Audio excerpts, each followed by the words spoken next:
जगदम्बा महामाया पूर्ण प्रकृति योग माया परमेश्वरी आद्या शक्ति भुवनेश्वरी देवी को, चंडिका देवी को मेरा प्रणाम है। वो देवी जो सभी नामों से विवृत हैं, सभी देवियों के नाम उन्हीं के नाम हैं। तो उनकी हम कथा पढ़ रहे हैं जिसमें कि उनका योगदान रहा है, ऐसी वो कथाएं हैं, उनकी भागीदारी रही है। और यूं तो सारा जगत ही उन्हीं का रचा हुआ है, वही उसका पालन भी करती हैं, वही संहार करवाती हैं। तो हम पढ़ रहे हैं कि भगवान श्री कृष्ण ने कंस को मार डाला, जो उसके मामा जी थे। कंस उसके मामा ही थे, देवकी के चचेरे भाई थे, तो कृष्ण जी के मामा हुए। तो और उसके बाद वे उन्होंने अपने माता पिता को बंधन से छुड़ाया, फिर उग्रसेन को राजगद्दी पे बिठाया। वहीं महामना वसुदेव जी ने उन दोनों भाइयों का विधि पूर्वक यज्ञोपवीत संस्कार कराया, यानी जनेऊ संस्कार करा दिया, जो कि 11 वर्ष की आयु में बच्चे का होता है। और ये 11 वर्ष के ही थे जबकि इन्होंने कंस को मार डाला था, भगवान श्री कृष्ण। तो 12 और फिर संस्कार संपन्न हो जाने पर वे दोनों महानुभाव कृष्ण बलराम सांदीपनि जी के स्थान पर गए, वहां रहकर संपूर्ण विद्याओं का अध्ययन किया और पुनः मथुरा लौट आए।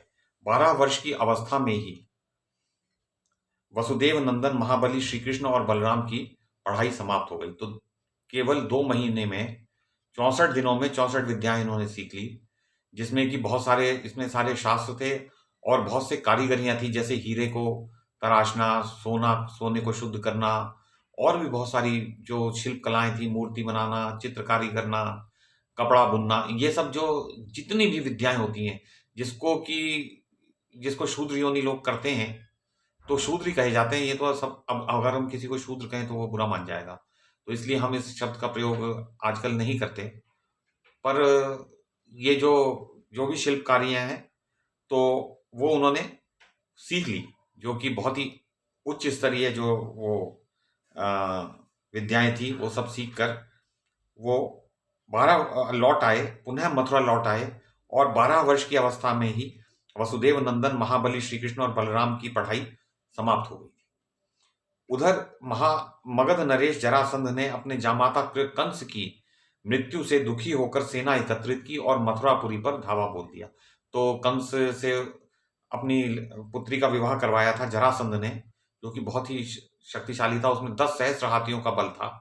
और कुश्ती में भीमसेन जब बाद में इसको मार देंगे, वो उनमें भी 10 सहस्त्र हाथियों का बल है, 10 सहस्त्र नागों का बल है।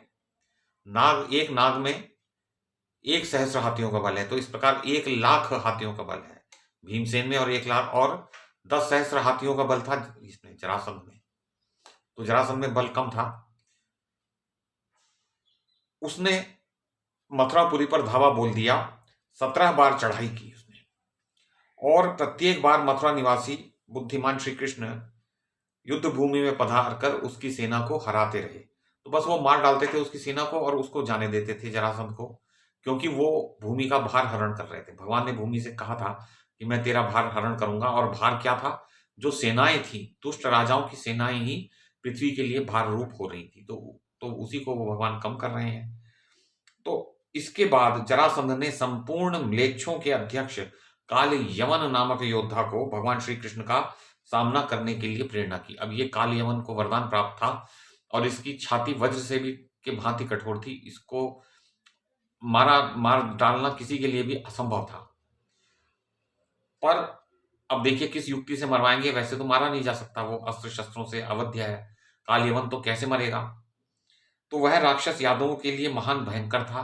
काल यमन आ रहा है, यह सुनकर मधुसूदन भगवान श्री कृष्ण ने संपूर्ण प्रसिद्ध यादवों तथा बलराम जी को बुलाकर कहा, महाभागों, महाबली जरासंध से हमें यहाँ बराबर भय बना रहता है, उसी के भेजने से यह काल यमन आ रहा है। ऐसी दशा में हमें क्या करना चाहिए?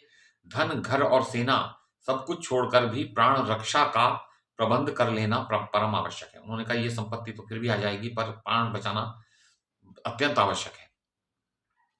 तो जहां सुख से रहने की विधि बैठ जाए, उसी को पैतृक भूमि समझ लेना चाहिए। तो अब हम यदि उत्तम कुल के रहने योग्य स्थान में भी यदि अशांति बनी रहे तो उस स्थान में रहने से लाभ ही क्या है। तो अतएव सुख की अभिलाषा करने वाले पुरुष को चाहिए कि ऐसी स्थिति में समुद्र अथवा पर्वत के पास निवास करे, क्योंकि पर्वत से पीछे की ओर दीवार बनी रहेगी और समुद्र एक ओर है तो वहां से कोई सेना नहीं आ सकती, तो एक ओर से सुरक्षा हो जाएगी, तो शेष 3 दिशाओं से बस सुरक्षा करनी शेष रह जाती है।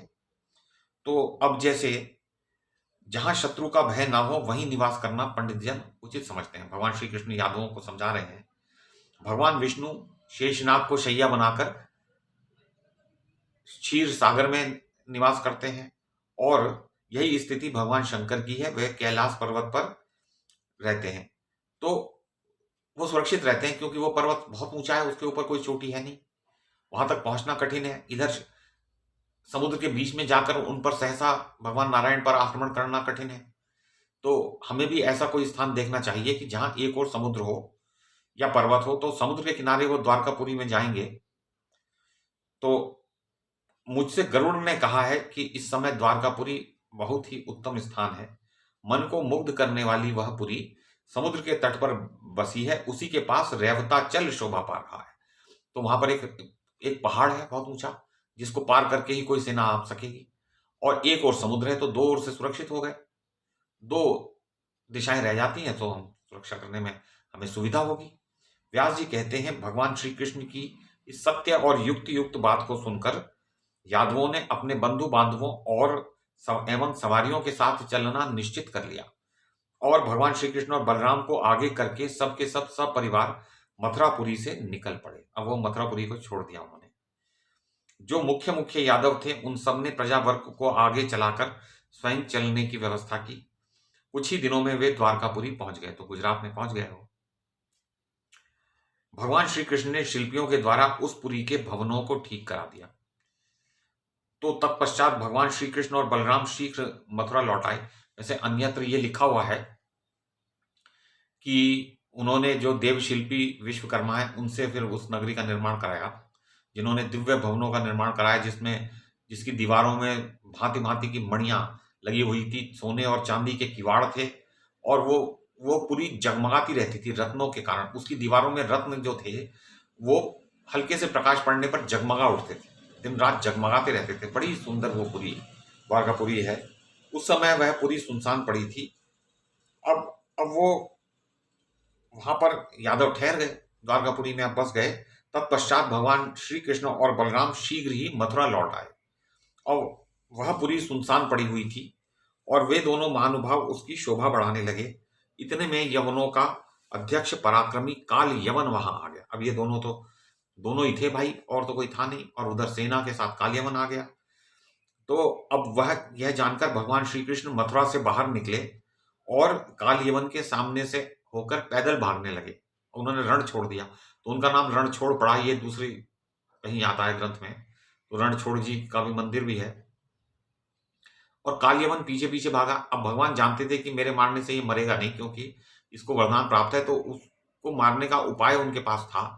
तो वो भागने लगे और वो काल यवन उनके पीछे भागा। उस समय भगवान कृष्णचंद्र के शरीर पर पीतांबर शोभा पा रहा था। अब उन्होंने एक दुपट्टा डाल रखा था, पीले रंग की धोती और पीले रंग का दुपट्टा डाल रखा था।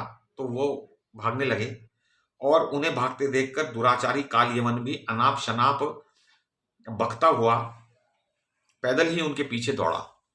तो अब भगवान श्री कृष्ण और काल यवन वहां पहुंचे। अब वो एक गुफा में घुस गए भगवान, और वहां पर मुचुकुंद, महान प्रतापी राजर्षि मुचुकुंद सो रहे थे। अब ये मुचुकुंद की कथा यहाँ पर नहीं है, लेकिन अन्यत्र लिखा हुआ है कि ये मुचुकुंद जो है ये देवताओं की सहायता करने गए थे और असुरों के विरुद्ध, और उन्होंने असुरों को हरा दिया था। काल यवन तो देवताओं को बहुत प्रसन्नता हुई मुचुकुंद से, और वो बोले कि आप वरदान मांगे। तो मुचुकुंद ने कहा, एक तो मैं ये वरदान मांगता हूं नींद का, कि मैं सोता रहूं, मुझे कोई जगाए नहीं। वो इतना थक गए थे, जागते रहे इतना।